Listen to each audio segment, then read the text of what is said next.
Selamat berjumpa di channel Pasar Modal, sebuah channel yang membahas ini itunya pasar modal.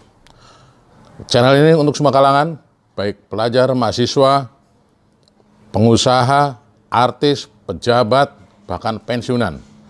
Oke, tanpa basa-basi, check it out. Bagi penggila pasar modal dan bursa efek, inilah saatnya Anda mempunyai channel khusus mengenai pasar modal dan bursa efek. Sebelum Anda memulai masuk sebagai investor di bursa efek, ada baiknya Anda memperhatikan beberapa hal. Pertama adalah kenali diri sendiri. Jadi Anda mengenal diri sendiri, baik karakter maupun kemampuan keuangan. Karena di sana nanti Anda akan bertemu dengan berbagai kemungkinan, berbagai alternatif investasi. Jadi Anda harus kenal dulu, termasuk yang mana diri Anda. Saya akan menggolongkan menjadi 3 golongan. Pada umumnya investor digolongkan kepada investor yang konservatif, yaitu investor-investor yang sangat hati-hati dalam mengambil keputusan untuk investasi. Investor seperti ini biasanya kurang berani untuk mengambil risiko yang tinggi, lebih suka menghadapi risiko rendah walaupun hasil yang diharapkan juga relatif rendah dibandingkan dengan investor lain yang lebih agresif. Nah, jika Anda masuk ke dalam karakter yang ini, Anda harus menyesuaikan diri dengan instrumen-instrumen yang ada di pasar modal yang nanti akan coba kita bahas bersama. Yang ingin saya tekankan adalah konservatif di sini adalah Anda baik dari sisi keuangan maupun dari sisi kemampuan menganalisis, apalagi dalam kemampuan menerima risiko, Anda termasuk yang kurang berani. Jadi terlalu hati-hati. Kemudian ada juga yang kedua, yaitu karakter investor yang moderat. Jadi ini di tengah ya, di tengah antara yang hati-hati dan yang terlalu berani. Moderat. Jadi Anda biasanya mengikuti jejak investor lain. Kalau investor lain lebih banyak yang cenderung masuk ke dalam instrumen tertentu, investor moderat ini biasanya ikut. Ya. Jadi dia sebenarnya tidak terlalu berani, tetapi karena banyak investor dan biasanya untuk instrumen-instrumen saham yang sedang in di pasar, maka Anda akan ikut. Oleh sebab itu, biasanya di sini adalah Anda sebagai follower, ya, mengamati dulu, setelah yakin benar, baru Anda ikut masuk berinvestasi di instrumen tersebut. Berbeda dengan yang konservatif. Yang konservatif, walaupun saham sedang in dan banyak investor masuk, tapi kalau dia melihat berisiko, maka dia tidak berani masuk. Dan yang paling diharapkan dalam investasi saham adalah sebenarnya investor yang agresif. Ini investor yang relatif lebih berani dibandingkan kedua yang pertama, bahkan cenderung spekulatif. Ya. Yang agresif ini cenderung spekulatif. Biasanya mereka menginginkan saham-saham yang tidak terlalu aman, tapi memungkinkan untuk memberikan return yang tinggi. Nah, untuk saham-saham tertentu, mereka ini menyukai. Ya, terutama saham-saham yang spekulatif, kurang aman, tapi mereka meyakini bahwa ke depan saham-saham tersebut mempunyai prospek yang bagus. Nah, mereka ini adalah yang karakter-karakter yang agresif. Di samping ketiga karakter, tentu saja kemampuan keuangan seorang investor juga diperhatikan. Secara umum, Anda itu memanfaatkan dana yang Anda miliki adalah yang pertama untuk memenuhi konsumsi keluarga, maupun konsumsi pribadi.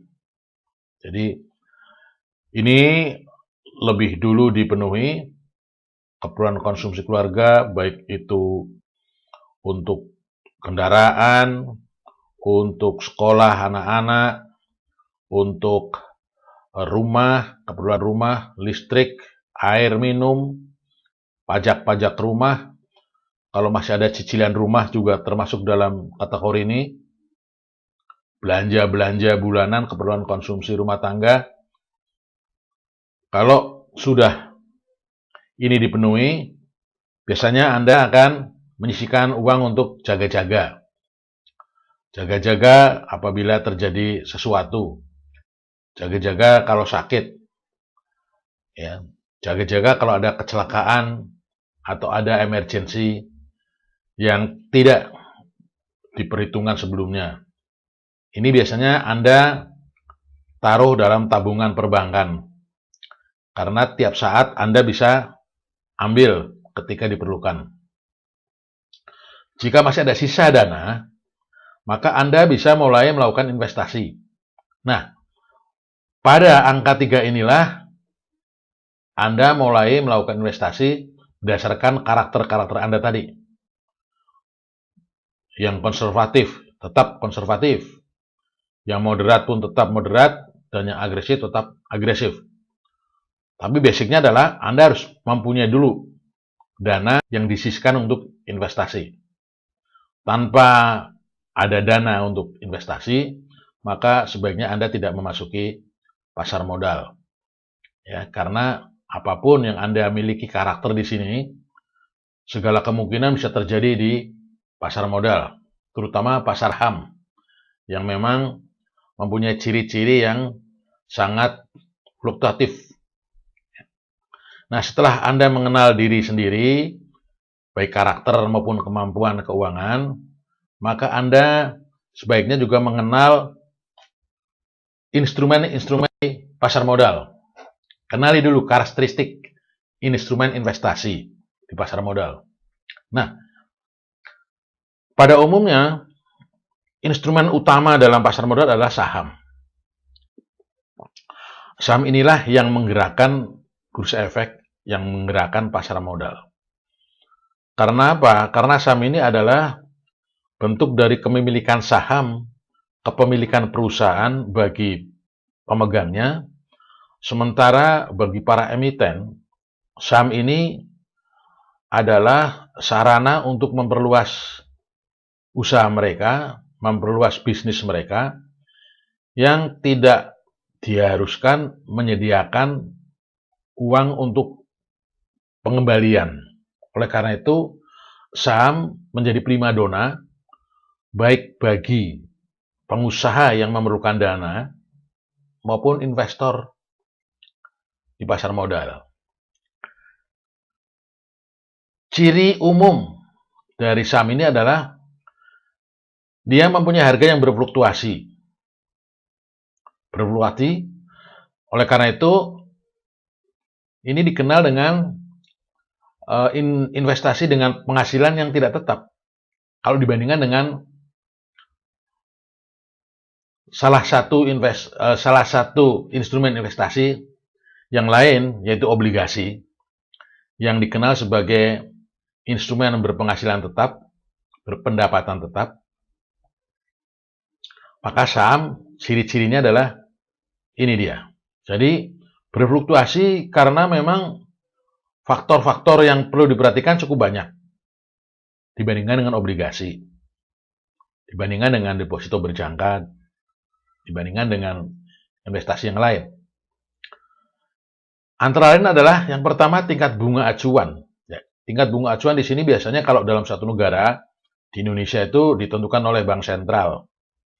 Ketika bank sentral menetapkan bunga acuan tinggi, biasanya perusahaan-perusahaan penerbit obligasi juga akan menerbitkan obligasi dengan kupon atau bunga yang tinggi supaya bisa bersaing dengan deposito berjangka.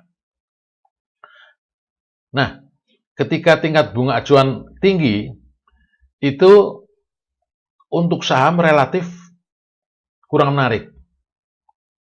Kecuali saham-saham tertentu yang memang mempunyai karakteristik khusus.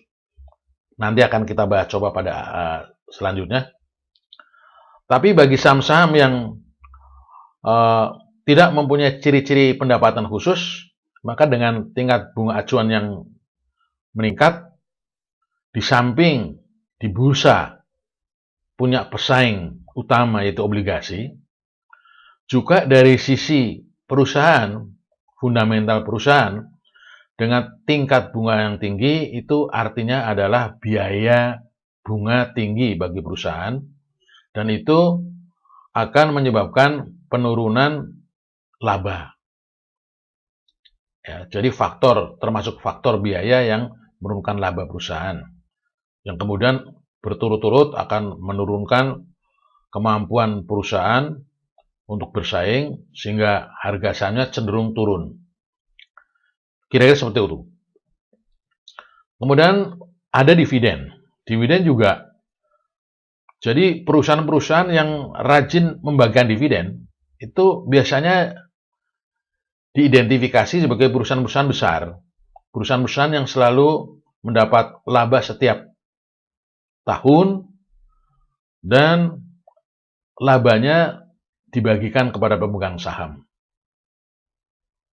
Karena biasanya perusahaan-perusahaan ini adalah perusahaan-perusahaan yang tidak terlalu memerlukan dana untuk disisihkan untuk perluasan usaha, untuk menambah modal, sehingga dibagi dividen.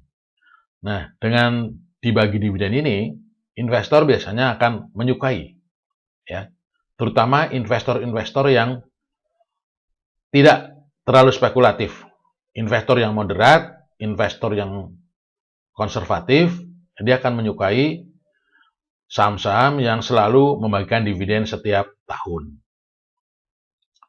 Berikutnya adalah earning per share, jadi pendapatan per saham. Tentu saja pemegang saham ini akan mengharapkan pendapatan dari investasinya.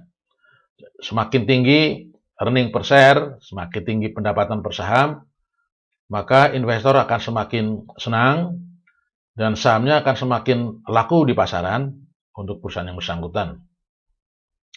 Apalagi kalau earning per share-nya itu bagus dan bagus beberapa tahun berturut-turut, biasanya multiplier-nya juga akan meningkat, ya. Multiplier itu nanti akan kita bahas pada saat kita membahas mengenai analisis fundamental perusahaan. Kemudian ada juga kebijakan pemerintah. Kebijakan pemerintah ini tentu saja biasanya sektoral, ya.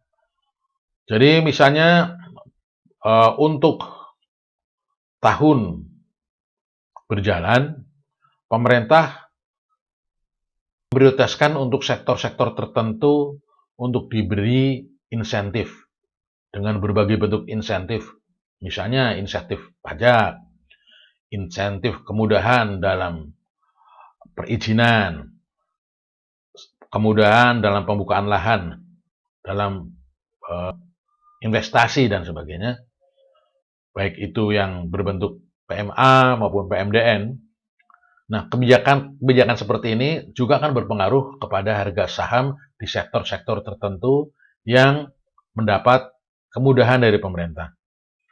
Sebaliknya, untuk sektor-sektor yang tidak mendapat kemudahan dari pemerintah, saham-sahamnya juga cenderung untuk kurang menarik, kecuali faktor-faktor lain, faktor penunjang lain lebih kuat tarikannya ke atas dibandingkan dengan kebijakan pemerintah yang tidak memihak. Jadi faktor A, B, C, D, E, F ini tidak bisa berdiri sendiri-sendiri, karena inilah faktor-faktor yang blended, ya, jadi bercampur untuk mempengaruhi harga saham. Begitu juga yang E itu ada ekonomi makro. ekonomi makro yang E ini juga berpengaruh terhadap perusahaan-perusahaan yang go public, sehingga sahamnya akan terpengaruh juga di bursa efek. Misalnya adalah inflasi. Inflasi yang tinggi tentu saja akan berpengaruh kurang baik dibandingkan dengan inflasi yang terkendali. Begitu juga inflasi yang terlalu rendah juga bisa berakibat kurang baik karena tidak akan memotivasi perusahaan untuk berproduksi lebih banyak. Ini antara lain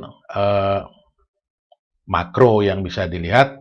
Kemudian juga APBN pemerintah untuk tahun yang bersangkutan cenderung kemana? Apakah ke pembangunan infrastruktur atau pembangunan untuk konsumsi masyarakat, ya, atau sebaliknya justru dipergunakan sebagian besar untuk membiayai pertahanan misalnya, atau membiayai belanja pegawai.